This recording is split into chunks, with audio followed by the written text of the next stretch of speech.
Welcome back. So today I want to show you the new updated version of the Pure Hero deck.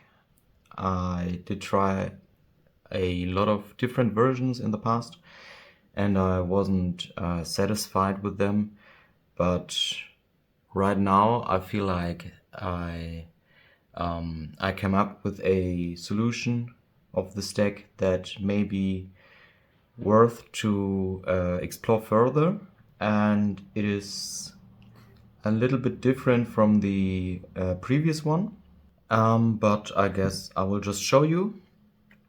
And let's just go in with the obvious. We do have the one Stratos, the one Prisma, and this time only double Ocean, because we do play a Woodsman as another name.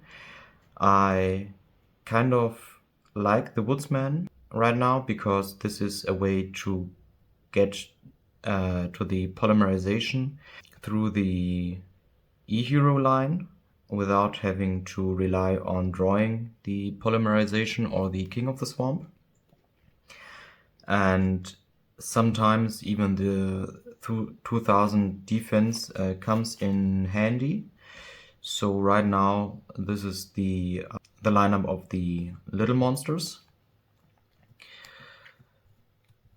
Then we have, of course, the Necroshade and the Blade Edge. And I decided to cut the Sparkman. I think it's a little bit sad, but I don't feel like that the access to all the fusions is really worth it. And the best fusion that we could make with the Sparkman, which is the Plasma Vice, also needs the Blade Edge, so we still have access to it.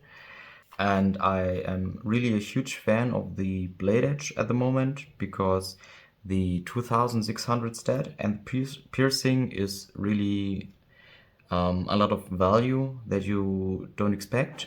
And because of that, I decided to swap out the Sparkman and instead add a second Necroshade.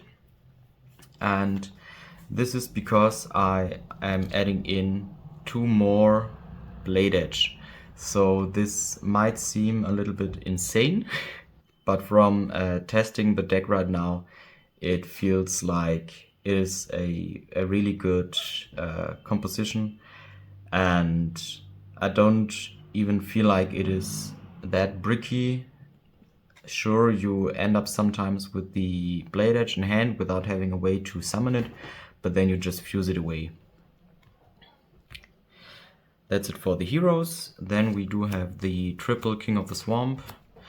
This is necessary to get to some of the awesome fusion monsters. Also, it gets you access to the polymerization. And then we do have the one Gorse, just as a defensive mechanism from the hand, because we don't play a lot of trap cards. And also the huge stat is just immense. And gives us a way to out some board states. And then I decided to main deck one Breaker. This card is really strong into any trap matchup and especially into Vayu Turbo, I feel like, because you can just pop the back row and then swing into a set monster, and in the best case you also clear up the Raikou at this point. And there is also another card that should work really well with the Breaker. Then for the spells, we do have the triple E-Call and the one Rodar. The E-Call is just very strong because you can just immediately add the Blade Edge from the deck, and if you have the Necroshade in the graveyard, you can just summon it out of nowhere. I do believe that you need 3 of the E-Call, although sometimes in some matchups I do side out the third one, or I side out the Rodar, just to make some space for the side deck cards. Then for the fusion cards, mandatory the triple Miracle Fusion and the double polymerization.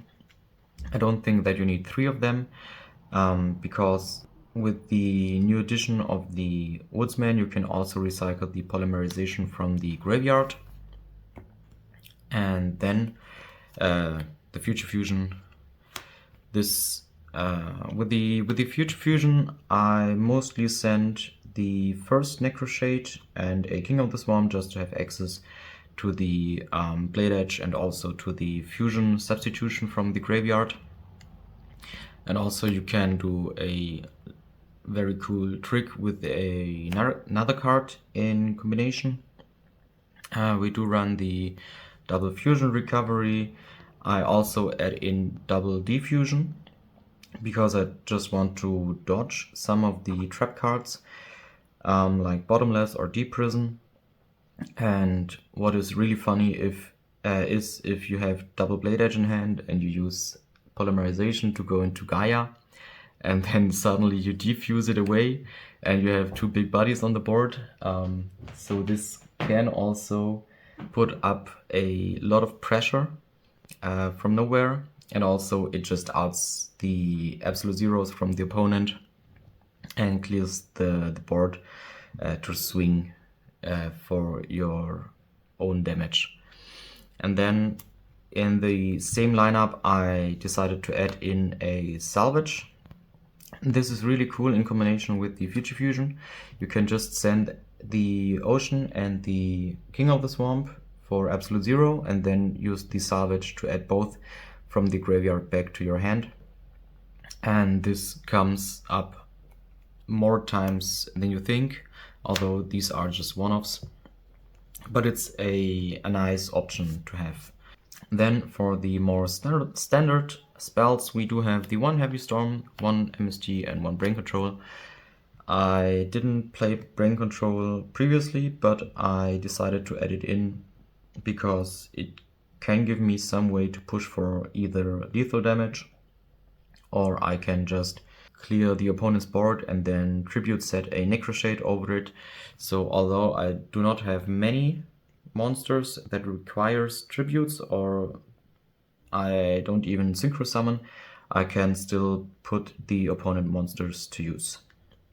Then for the traps, we do have the Call of the Haunted. I really like the option to have the call to either summon back the Stratos to get some further value, or what is even better, if you can go draw phase to summon the Ocean and then add back any other hero from the graveyard, or even go for Woodsman in the draw phase, and then you can immediately search in the standby phase for the Polymerization. So the call has very good and like toolboxy use cases in this deck. Then the Compulsory.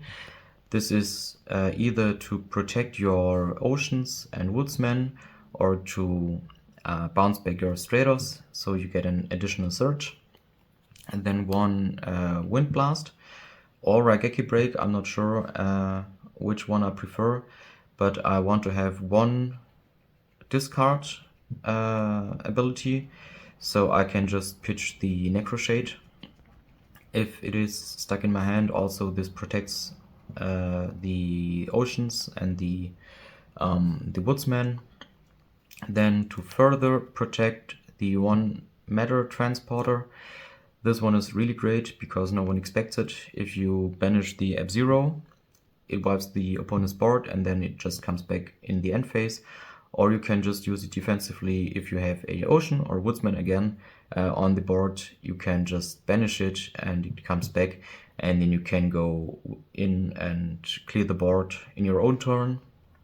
And then because the triple E-Call and the Roda isn't enough, I wanted to try one Hero Signal, and this is because I do have some monsters that are just a, let's say, one-time use. So if I summon the Prisma and I get to send one monster, this has done its job. Or if I summon the Breaker and I can pop a back row, this does not have to do much more. So I am really happy if the opponent runs over this and kills it and I get an additional value with the Hero Signal. Also, if I have the hero signal, I can just summon straight from the deck either the Ocean or the Woodsman, so that in my standby phase they can proc and add additional values. I do side it out quite often, so I don't think it's a very consistent card, but I just like the idea of playing even more hero-oriented cards. Then to protect and to stall until you get your big combo plays, you have the 1 Mirror Force and the 1 Iron Scarecrow. I still like this card because it forces the opponent to overcommit. If the opponent only has 1 monster on the field, they will never deal any damage with this in rotation. So they at least have to play 2 or more monsters. And if they do, you can just get some good trades with the Absolute Zero. And this is the main deck. It's exactly 40 cards. I am still trying out a few different variations. There are also some cards that are missing, like the Bottomless Trap Hole. These are right now in the sideboard. Yeah, so essentially everything that is a main deck staple and you don't see in the deck is essentially sideboard, except Trap Dust Shoot. I just cut it. I feel like it is a strong card. It is an unfair card, but it doesn't add real value to this deck. Yes, you have hand knowledge and you can rip like a Goros or Battle Fader if you want to push for damage, but I'd rather have some tools to deal with actual stuff that they put on. Then let's go for the extra deck. We do have the triple Ab-Zero. This is mandatory. Then at the moment I only have 1 Gaia. This should be at least 2, if not 3 copies, because with all the blade edges and even I do play in the sideboard some copies of Super Polymerization. This comes up more often than not. So Gaia should be 2 or even 3 copies. Then the double Terra Firma, you can make this multiple times. It doesn't come up this often, so mostly I just use the 1 Terra Firma to push for a game, but the deck has the space, and by putting out the Sparkman fusions you have even more space. Then plasma-wise, this also should be a 2-off or even 3-off, because this is just the most broken fusion that you can make outside of Absolute Zero, because not only has this piercing, it also can destroy face-up attack position monsters from the opponent, and this is just one more way to go for big damage swings. And in this case you can just make it with the Blade Edge. Also you can make the Wild Edge. This is just there because to have some more options, maybe to punch over a whiteboard of little monsters. This can just attack any monster of the opponent once. I actually never make this guy, but he's just there. Then 1 Dark Bright. This is for the Necroshade. So you can show the Dark Bright with the Prisma and send the Necroshade to grave, or you can just Mercury Fusion for it. This also has piercing. If it gets destroyed, you destroy an opponent's monster. So it has some use cases, but I don't really make it. What I built a few times now is the Necroid Shaman. This is the best card against the frog decks. If they set up a Substitute and the Dupe Frog, you can just destroy the Dupe Frog and summon back something else in attack position, and then run over both of the monsters. Also, the Dupe Frog will miss timing, I believe, because this destroys and then it does summon back. So I really like this card at the moment. And then one Chimeric Attack Fortress Dragon. This also should be a 2 or a 3 of, because you can just use multiple Cyber Dragons to fuse your opponent's machine monsters with. So right now these are, I think, 11 cards. If you add in a second Gaia, it's 12, 13, 14. So you still have one space open for a Super Poly target maybe, or something like that, or even the Cyber Twin Dragon. So you have a lot of possibilities to build and customize the extra deck. And I do not have a side deck ready. At the moment I do play something like a second breaker, double Sidra, double Soul Release, or any number of super polymerizations. This varies from 1 copy to maybe even 3 copies. Then the Bottomless Trap Hole, just some other toolboxy cards to get rid of the opponent's resources. So that's the version that I am running right now. I do have some replays prepared, so stay tuned, and I hope you enjoy. Have a wonderful day, and bye bye.